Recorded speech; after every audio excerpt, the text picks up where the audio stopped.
Hey, my name is Danielle Blazek, and I want to thank the Donor Research Network for inviting me to give this talk today, and thank you for watching.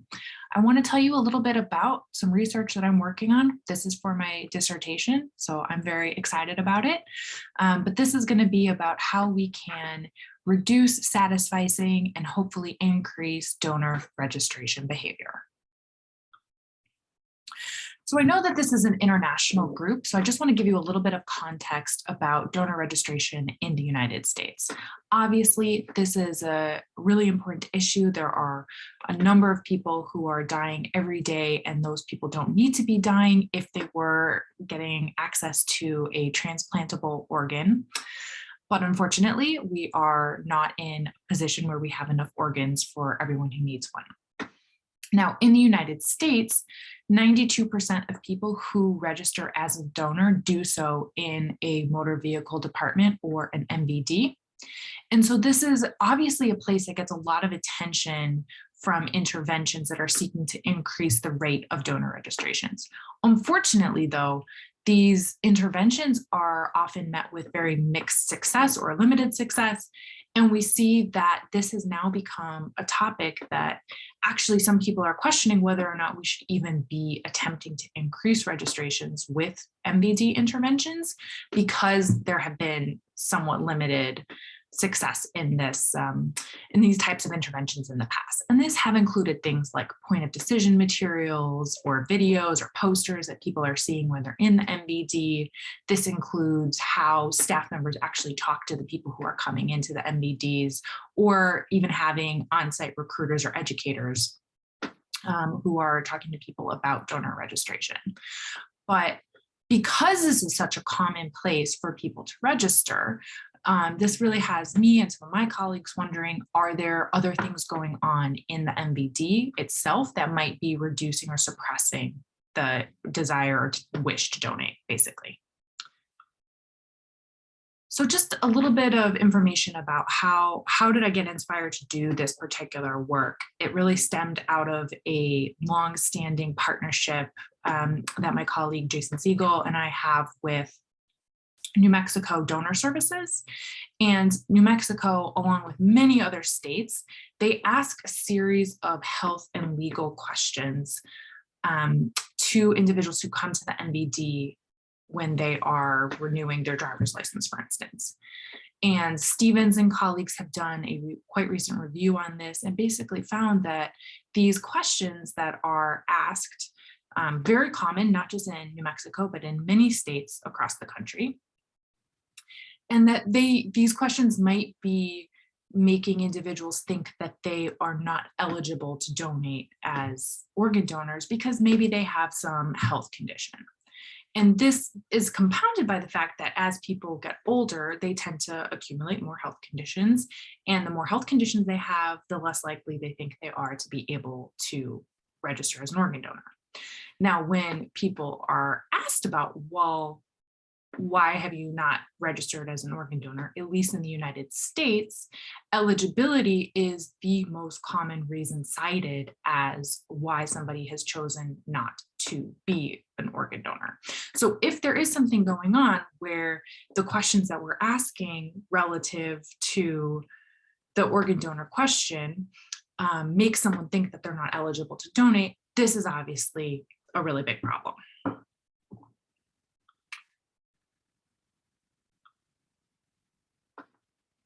Now, in addition to possibly a complementary problem could be satisficing behavior.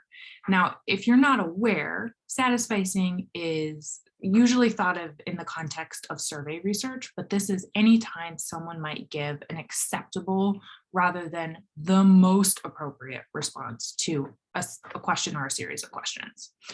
And when someone is engaging in this behavior, usually the reason they're doing it is because it's easier to satisfice than it is to really carefully consider each and every question and give a thorough response. It's easier. It also tends to take less time. So when you have someone sitting down to complete a long questionnaire, they maybe give full attention to the first few questions and then sort of taper off a little bit and give less attention and effort on some of the later questions. Now, for the person who's responding, there are usually not big consequences to doing this. However, for the person who is collecting that information and using it, there really are some very serious, very negative repercussions to this. It adds a lot of noise to data. It can make us think that there are relationships between constructs that aren't really there. It could reduce the size that we think those relationships are. And if you think about applying that to a real world situation, like registering as an organ donor, you can imagine that that would be really problematic if people were not registering as a donor just because they maybe weren't paying enough attention when that question came up.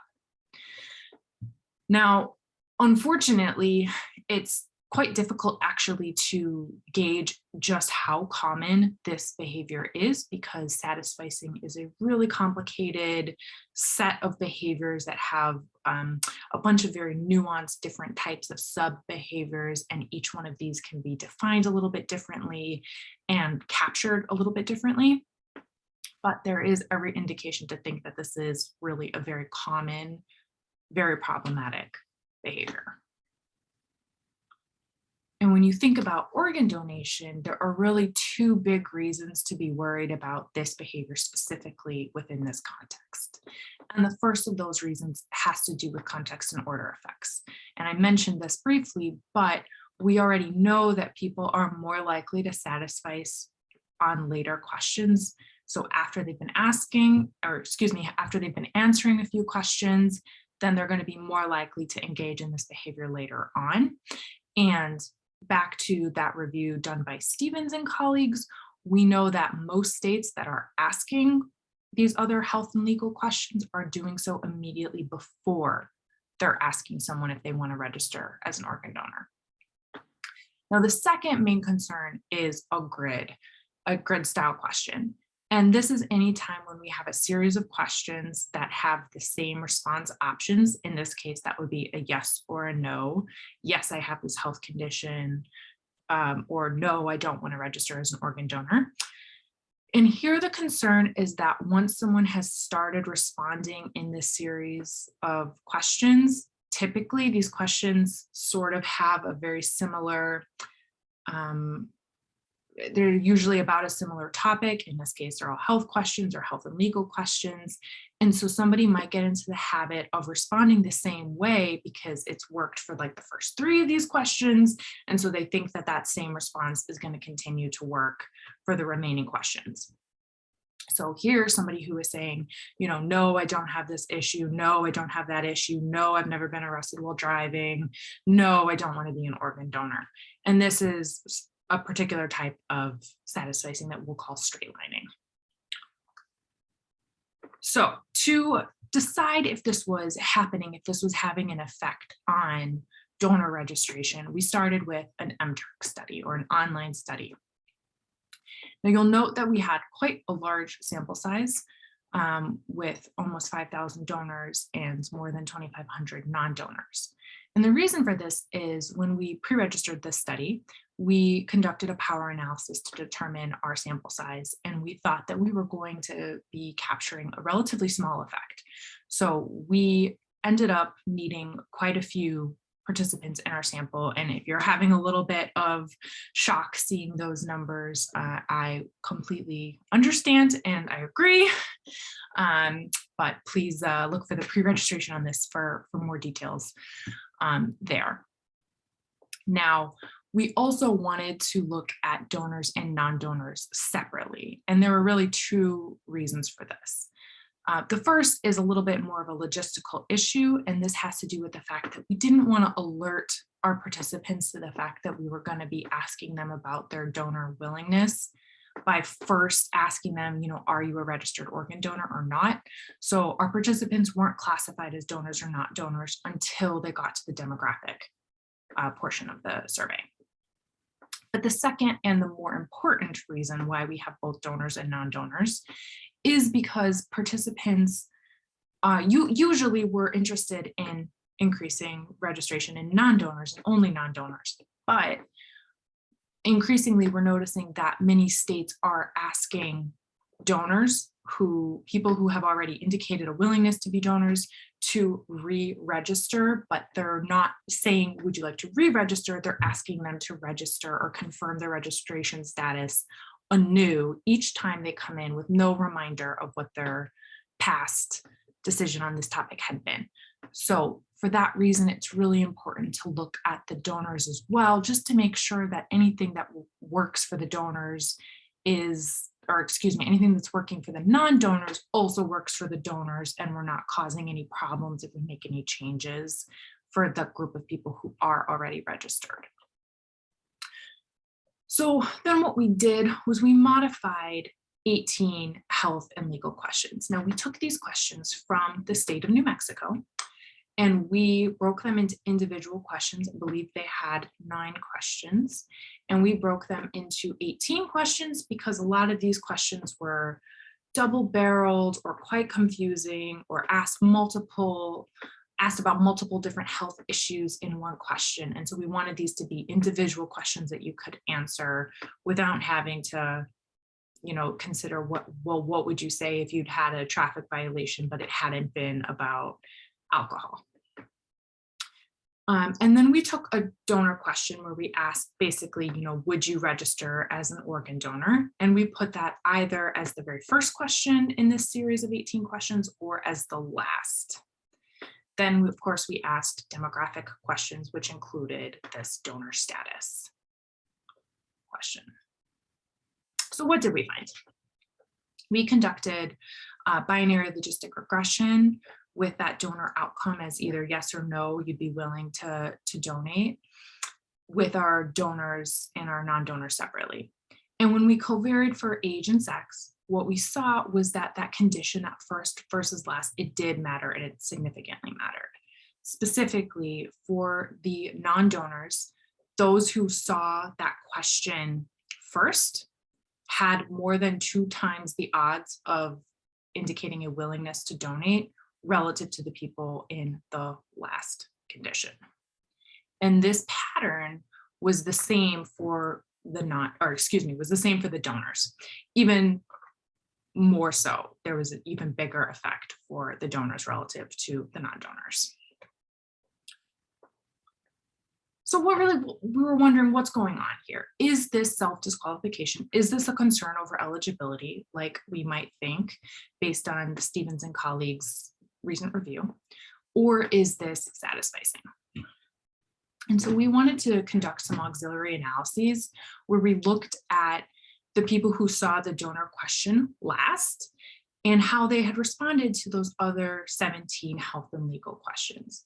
And the logic here is that if people were responding yes to these other questions, but no to donation, then that is evidence of self-disqualification. They're basically saying, I have had a seizure, or I have been convicted of a traffic violation, and no, I am not eligible to donate as an organ donor.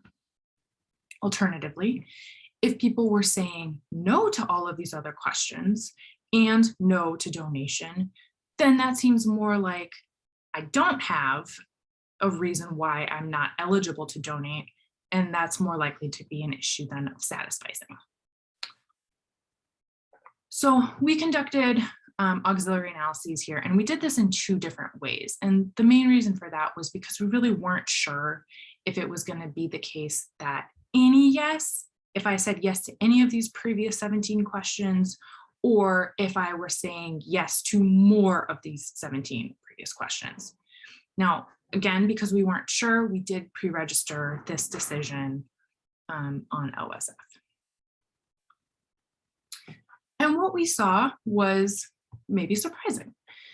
Essentially, that having said yes to any of these previous questions didn't seem to matter. It wasn't the case that there was evidence for if you had expressed that you'd had a seizure in the last 6 months, or if you had expressed that you had a traffic violation. That didn't seem to reduce or affect the likelihood of registering as a donor, either for people who were not donors or for those people who were already registered as donors.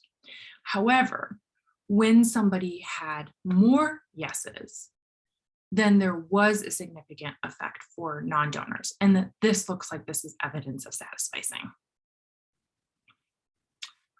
So really what this means is that satisficing does appear to be occurring, and we're seeing that that reduced likelihood of registering in that last condition is probably because of satisficing, and that is suppressing this willingness to register as an organ donor. Now, one probable way to address this is to adjust the question order, but that is not always going to be a possible solution. And so there are some limitations that we want to be wary of just in terms of thinking about, what are our next steps? What can we learn from this? What work still needs to be done before we go to every MVD in the country and change the way they are operating? And the first and major limitation that we need to think about is the fact that this was just an online study. And although that is important in setting the tone and the groundwork for thinking about how this could matter, we also need to be cognizant of the fact that this wasn't occurring in an MVD context, or that place where more than 92% of people are actually registering as a donor. The second big thing is that we were really using a proxy for behavior. We were not asking people to register during this online study. And so an obvious next step would be to look at real registration behavior in that MVD context. Now, fortunately, this is going to be the direction that the next portion of my dissertation takes, and I hope to have answers soon over whether or not this question order actually does matter in an MVD context with real behavior. Some other things we want to think about is how, when the donor question is that topical question, the most important question that we're thinking about, yes, we can easily move it from last to first, but it might not be the case that that's an appropriate move in all situations. So are there other methods of reducing satisficing that might also be associated with an increase in registration behavior? And some things I'm thinking about here might be, are there particular instructions that we can use that are also going to increase registration behavior and minimize satisficing? So thank you again to the Donor Research Network for inviting me to give this talk today. I really look forward to responding to any questions you have. Please feel free to email me, and we can engage in a continued dialogue about where this research is going and any ideas or questions you might have. Thank you so much for your time today.